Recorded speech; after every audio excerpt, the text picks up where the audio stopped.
জীবন নিয়ে ভাবতে গেলাম, তখনই এই মাটির কথা মনে পড়ে গেল। হ্যাঁ, এই মাটি, মাটির তৈরি মানুষ, মাটি থেকেই উৎপন্ন হলাম। যখন মরে যাব, হায়াত শেষ হয়ে যাবে, তখনও সেই মাটিতেই পতন হব। তবুও আমাদের এত অহংকার। এই মাটির তৈরি মানুষ হয়েও যদি শরীরে একটু মাটি লেগে যায়, তখনই বোঝা যায় মাটিকে আমরা কতটা তুচ্ছ তাচ্ছিল্য করে দেখি। হায়, এই মাটিই তো আমাদের জীবনের মূল অংশ, একটা বড় অংশ কেড়ে নিয়েছে।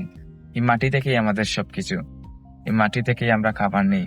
যেমন আমরা, আমি আপনি যে এই খাবার খেয়ে বেঁচে আছি, ধান, চাউল, এগুলোই তো মাটি থেকে তৈরি। এই যে আমরা অক্সিজেন নেই গাছ থেকে, এই গাছটাই তো মাটির। মাটি ছাড়া তো সম্পূর্ণ অসম্পূর্ণ। তারপরেও কেন আমাদের এত অহংকার? এই মাটির দিকে তাকালেই তো মনে হয়ে যায় একদিন আমাদেরকেও এই মাটির নিচে যেতে হবে। 3 হাত, 3.5 হাত মাটির নিচে, অন্ধকার করে। তারপরেও আমাদের অহংকারের শেষ হয় না।